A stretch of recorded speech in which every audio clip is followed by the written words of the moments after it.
नियत ही सब कुछ है, एक ही क्रिया, लेकिन उद्देश्य से बदल जाता है अर्थ। दुनिया में हर कार्य का एक उद्देश्य और मंशा होती है। वही कार्य अगर अलग अलग इरादों से किया जाए तो उसका प्रभाव भी अलग होता है। ये सच हर क्षेत्र में लागू होता है, चाहे वह संबंध हो, कानून हो, युद्ध हो या फिर रोजमर्रा के जीवन की कोई साधारण सी घटना। इस लेख में हम यही समझने की कोशिश करेंगे कि कैसे एक ही क्रिया अलग अलग मंशा और उद्देश्य के कारण कभी पुण्य बन जाती है तो कभी पाप। सेक्स, पवित्रता बनाम पाप। सेक्स एक स्वाभाविक क्रिया है। यह प्रकृति का नियम है और जीवन को आगे बढ़ाने का माध्यम भी। लेकिन ये क्रिया कैसे की जा रही है और किन परिस्थितियों में हो रही है, इसी से इसका नैतिक मूल्य तय होता है। वैवाहिक संबंध, जब पति पत्नी प्रेम पूर्वक इस क्रिया में संलग्न होते हैं तो यह समाज और संस्कृति द्वारा स्वीकार्य होता है। इसे शुभ, पवित्र और मंगलकारी माना जाता है। यह प्रेम और परिवार की नींव को मजबूत करता है। वेश्यावृत्ति, जब कोई व्यक्ति शारीरिक सुख के लिए पैसे देकर संबंध बनाता है तो समाज इसे तिरस्कार की दृष्टि से देखता है। भले ही इसमें सहमति हो, लेकिन इसे नैतिक रूप से गलत समझा जाता है, क्योंकि इसका आधार केवल वासना होता है, प्रेम नहीं। बलात्कार, जब किसी व्यक्ति पर जबरन शारीरिक संबंध थोपा जाता है तो यह न सिर्फ अनैतिक बल्कि एक गंभीर अपराध भी बन जाता है। यहाँ न तो सहमति होती है और न ही कोई संबंध, बस एक व्यक्ति की क्रूरता और नीच मानसिकता होती है। सीख, क्रिया तो वही रही, सेक्स, लेकिन उसके पीछे की भावना ने उसे पवित्र, अनैतिक या फिर दंडनीय अपराध बना दिया। हत्या, वीरता बनाम अपराध। हत्या का अर्थ है किसी की जान लेना, लेकिन हर हत्या को एक ही दृष्टि से नहीं देखा जाता।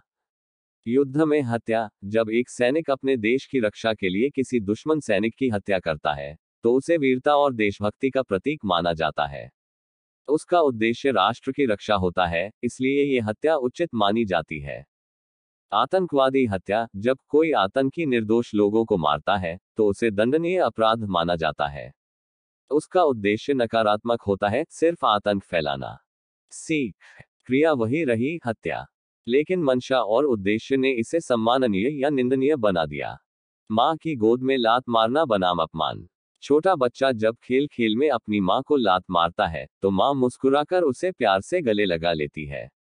लेकिन वही बच्चा बड़ा होकर गुस्से में मां को लात मारे तो यह समाज और परिवार में घोर अपमान माना जाएगा।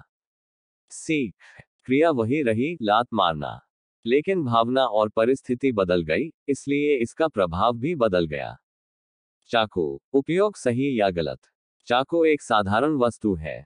यह न अच्छा है न बुरा, बल्कि इसका उपयोग ही तय करता है कि यह सही है या गलत। चाकू से फल काटना, जब कोई व्यक्ति चाकू का उपयोग सब्जी या फल काटने के लिए करता है तो यह सामान्य और आवश्यक कार्य है।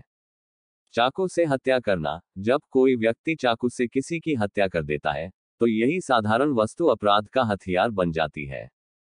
सीख, चाकू तो वही रहा, लेकिन उसका उपयोग ही उसे सही या गलत बनाता है। समाज में उद्देश्य की भूमिका। हमारे समाज में हर क्रिया का मूल्यांकन उसकी मंशा और परिणाम के आधार पर किया जाता है। किसी भी कार्य को सही या गलत कहने से पहले ये देखना जरूरी है कि उसका उद्देश्य क्या था। दान देना, अगर कोई दान गरीबों की मदद के लिए करता है तो यह पुण्य है। लेकिन अगर कोई दिखावे के लिए दान करता है तो उसका असली उद्देश्य स्वार्थी हो जाता है। सत्य बोलना, अगर सत्य किसी को बचाने के लिए बोला जाए तो यह उचित है। लेकिन अगर कोई कड़वा सत्य किसी को बेवजह अपमानित करने के लिए बोले तो यह अनुचित बन जाता है। पढ़ाई करना, अगर कोई शिक्षा से ज्ञान प्राप्त करना चाहता है तो यह अच्छी बात है।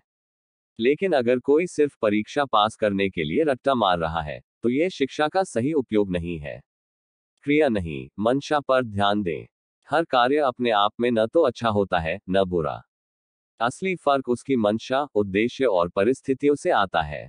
तो अगली बार जब किसी के कार्य को जज करें तो यह जरूर सोचें उसका उद्देश्य क्या था।